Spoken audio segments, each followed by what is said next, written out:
Welcome back नाज़रीन। हमें senior कानूनदान Ahmad Bilal सूफी साहब ने ज्वाइन किया है। बहुत शुक्रिया हमें प्रोग्राम में ज्वाइन करने के लिए। पाकिस्तान ने फैसला किया कि वो वर्ल्ड बैंक के पास जा रहा है। क्या देखते हैं, क्या इसके नताइज हासिल होंगे पाकिस्तान को?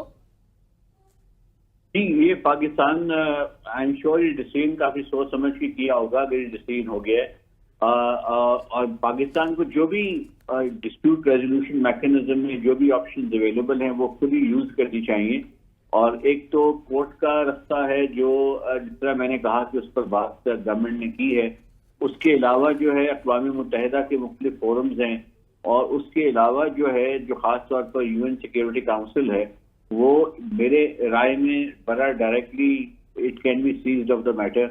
और उसके अलावा जो जिनीवा में ह्यूमन राइट्स से रिलेटेड फोरम्स हैं, वहां पर भी इस इशू को उठाना जरूरी है, क्योंकि पानी का ताल्लुक, लोअर राइपेरियन का ताल्लुक जो है वो राइट टू लाइफ से है और उसके राइट टू फूड से है। और ये दोनों राइट्स जो ह्यूमन राइट्स हैं बड़े फंडामेंटल। जब कोई थ्रेट उन पर आए तो फिर एक सीरियस डेवलपमेंट के तौर पे लिया जाएगा, और इसको लोअर राइपेरियन की एंग्जाइटी नहीं समझना चाहिए, बल्कि ये जेन्युइन थ्रेट के तौर पे चीजें सामने आ रही हैं। और जो इंडिया है उसने तो खास तौर पर मखसूस अंदाज में न सिर्फ ये कहा है कि इसको हम अगेंस के बाद जो मुख्तलिफ मेजर्स हैं उसके बारे में सोचेंगे, चाहे उसमें कुछ वक्त लगे, लेकिन नेवरदलेस ये एक डेंजरस डेवलपमेंट।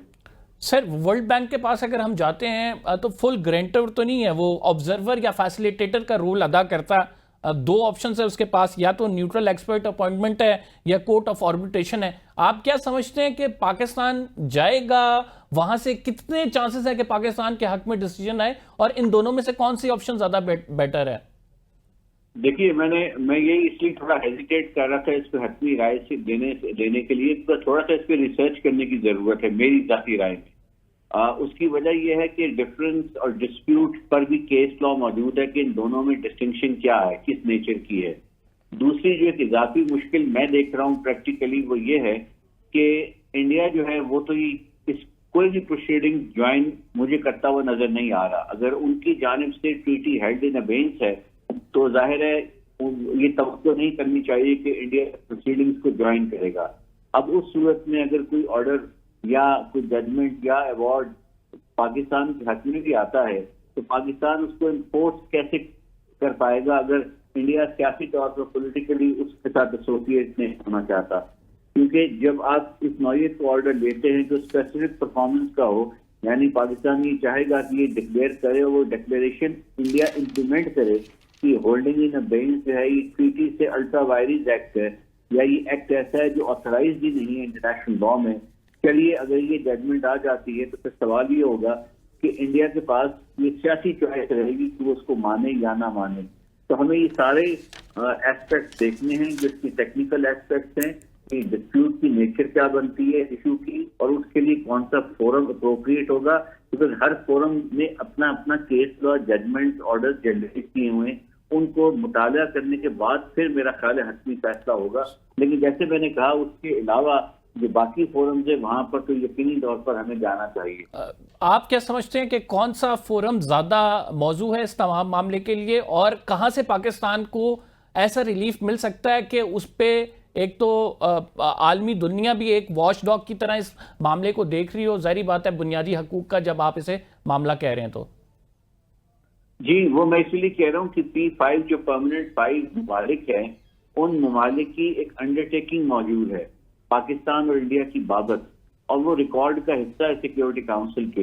ये 1998 में जब न्यूक्लियर धमाके पाकिस्तान इंडिया ने किए थे तो उस वक्त एक रेजोल्यूशन पास हुई थी चैप्टर 7 के नीचे 1172, और उसके बाद ये पांचों ममालिक ने एक नौयत का वादा किया, यूनिलैटरल प्रॉमिस किया कि वो इंडिया पाकिस्तान के मामलात को रिजॉल्व करवाने के लिए अपना रोल और अपना किरदार अदा करेंगे। तो अब वक्त आ गया है कि वो किरदार अदा करने का, खास तौर पे जो इंडिया जिस तरह से एग्रेसिव मेजर्स ले रहा है और पाकिस्तान को पुश कर रहा है, पाकिस्तान की क़यादत को, लोगों को और पॉलिटिकल फोर्सेस को और हुकूमत को, कि वो एक्सट्रीम इक़दामात की तरफ जाएं और कोर्सिव मेजर्स, ऐसे मेजर्स जिसमें ताकत का इस्तेमाल होगा। फिर उसके बाद वो एक्सलेटिंग लैडर का इशू बन जाएगा कि एक दफा अगर आपने ताकत का इस्तेमाल कर लिया तो उसके बाद नेक्स्ट स्टेप में जाहिर है وہ ریئیکٹ کر سکتے ہیں، پھر آپ ایک ریئیکشن دیں گے، تو یہ بڑی ڈینجرس صورتحال ہو جائے گی. تو اس لیے میں سمجھتا ہوں کہ اس موقع کو دیکھتے ہوئے اور اس کے خد و خال کو دیکھتے ہوئے، جس میں انتہائی ویل ایکسپریس ڈٹرمینیشن ہے to carry out quarter measures, Pakistan نے تو یہ بھی کہا ہے کہ یہ ہوسٹائل ایکٹ ہے، اس کو ایکٹ آف وار کے طور پہ لیا جا رہا ہے.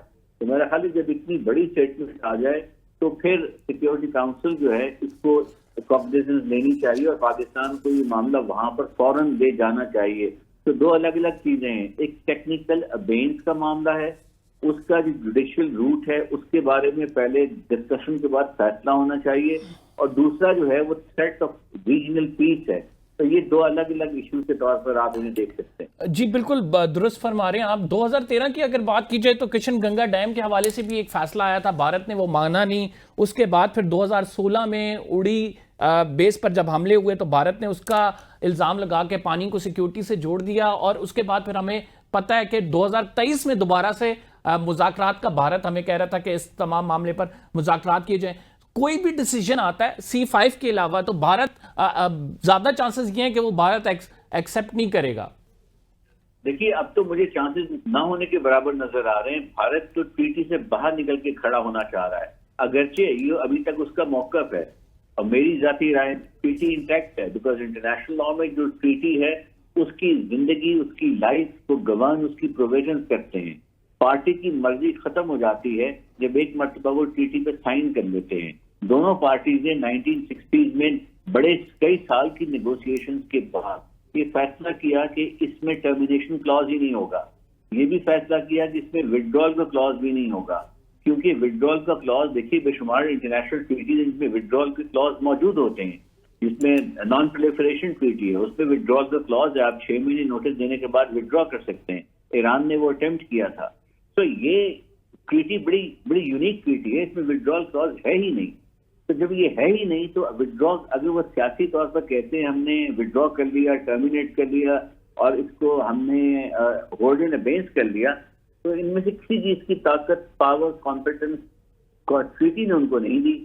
تو لہٰذا میرا لیگل موقف تو یہ ہے کہ ٹریٹی انٹیکٹ ہے، اور اس طرح کی حرکت کرنے سے آپ بریچ آف ٹریٹی کے مرتکب ہو رہے ہیں. بہت بہت شکریہ. احمد بلال صوفی صاحب ناظرین ہمارے ساتھ موجود تھے. بھارت یک طرفہ طور پر یہ معاہدہ ختم نہیں کر سکتا، یہ معاہدہ انٹیکٹ ہے، اور اگر بھارت نے اس کی خلاف ورزی کی تو اس کو نتائج بھگتنا ہوں گے. احمد بلال صوفی صاحب ہمارے ساتھ موجود تھے، اپنی رائے کا اظہار کر رہے تھے. پروگرام کا ٹائم ختم ہو گیا. قمر زیدی کو اجازت دیجیے، اگلے پروگرام میں آپ سے ملاقات ہوگی. اللہ نگہبان.